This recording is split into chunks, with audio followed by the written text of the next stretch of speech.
Hi, Donna Gallant here. Welcome to my channel. Today I want to describe the different types of watercolor that you can get or different ways of using it. Like obviously water and a brush, but the pigments can be different in different forms. And that's what I want to show you today. So I'm going to just click down here to the table and show you all the different ways and the different uses in the forms that I have. Okay, here we go. I'm just using sketchbook paper, not watercolor paper, so you know what you get is going to be a little bit different. The general thing that most of us use are tubed paint when we're dealing with watercolor. That's one type. And so what I do is I put my tube paint inside a pellet, and each one of these is just squeezed in a little bit of paint, and you can let it dry because watercolor is activated with water, so you never have to worry about throwing watercolor away if it gets dried out. In fact, it's okay that way. Sometimes what I do is I cut the end of the tube off if it's all dried up, and then just start taking it out and putting I guess you call them crumbs, into my pellet and add water. Okay. A lot of people buy, I guess it's a cake form. And so these are round, but most people get it square. Like I have a palette that I use on location that has little squares in it that were watercolor cakes. Okay, so that's another form. I found years ago, this is a watercolor pencil. It's huge, but it works so nice. I also have these watercolor crayons or neon crayons, but they're water-based or watercolor. I used them a lot, especially, you know, if you've got a big area to fill in. And another one I used a lot of are my watercolor pencils. So they are, if I take the end off and put it into a wet palette, or put it, say I took it off and put it into my palette here and added water, it becomes activated and it's a watercolor. Another thing I found too are these, I don't know what you would call them. They're full. Like it's got, if you look here, this is watercolor right in here. Okay, they're sort of like a pen, but they're smaller than this. Okay, but they're bigger than a pencil. So I'm going to show you how each one of these sort of is activated with water. Okay, let's go to our, oh, and there's one more which I do not have a sample of, and that is a liquid watercolor. They sort of look like ink. Okay, I'm going to start with just a regular color here. See, these are the tube ones. So I just add water, and depending on how much water I get, I end up with a really, really nice smooth sort of paint color there. Now, if I don't add so much water, and I can get it, see, it's much more intense.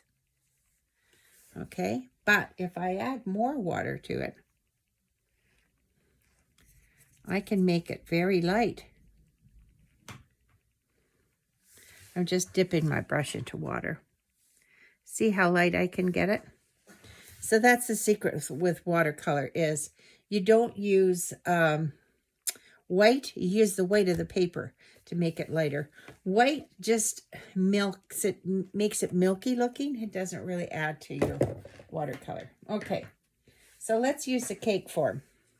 Here's the little cake. It's going to work a lot like the tube form that was dried up. So this is black. So it is really nice and dark. Now, if I just put clear water on my brush and just the tip in this, you're going to see me end up, look at that. I can get sort of a two-toned thing happening. It's really cool. Okay. Now, let's do the pencil. Pencils are really fun because you can draw a picture just like you would, I don't know, draw a flower. I think a flower is pretty easy to draw. Okay, let's do that. Some leaves. Okay.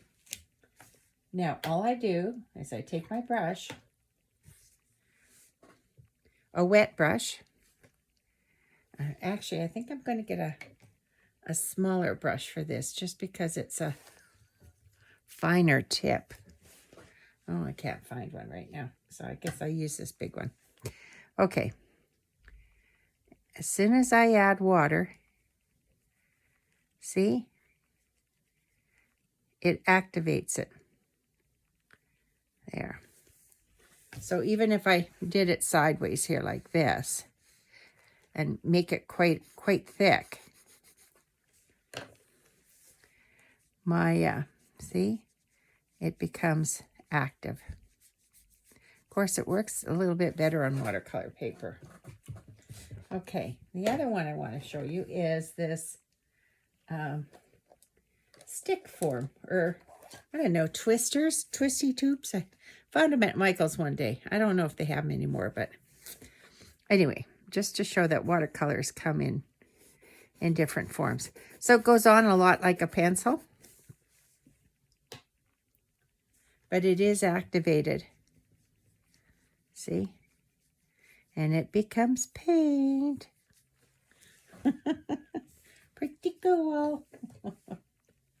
Okay. And this other one, which is really nice. Now this needs to be sharpened. So I'm just going to use it flat like that. It looks a lot like a crayon mark. See? Where is it? There it is. There, okay? When you look close, it's sort of like a crayon. Okay. And I can make it darker if I want. Let's do a light one and a dark one. Okay, let's start with the light one.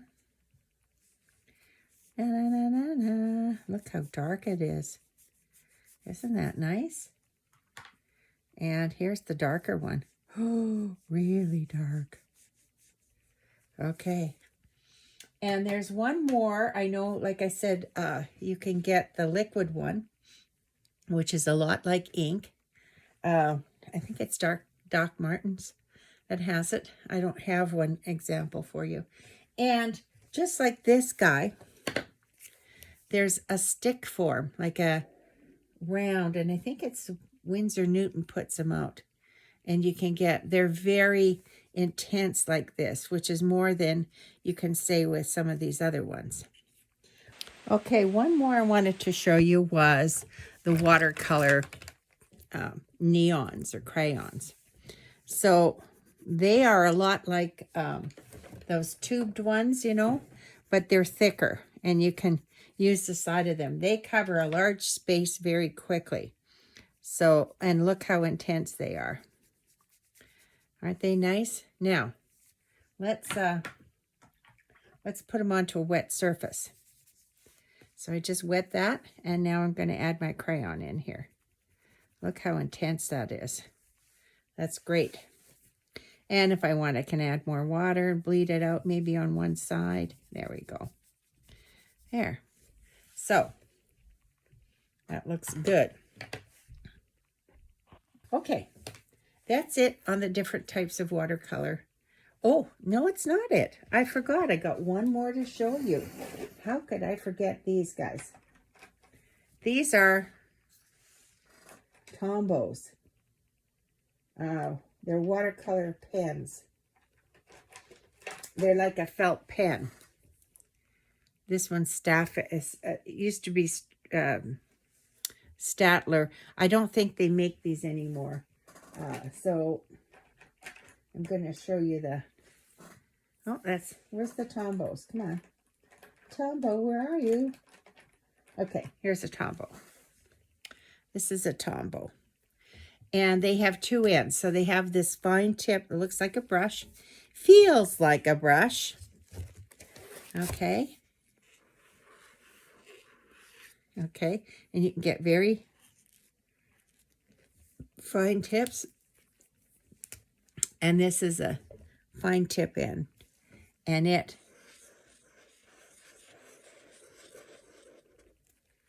Okay. So these activate very much with water. Is this going to bleed for me?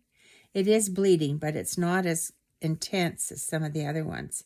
Some colors in this medium, or this type, are very bright. Like this one's a dull color. It's a dull green, which is okay. Let me see if I can find a brighter one for you. Let's try this red. Now this is still a Statler. Oh, this is an old Statler. I can tell because watch when I add water to this. It's going to separate into colors. Look at that. And you still have a line that shows up. Okay, and we have a fine tip too. And this one's drying out, so it's not going to be around much longer. There, look at that. One thing I did want to show you too with the colored pencils is you can draw it on, or you can wet your pencil and put it on.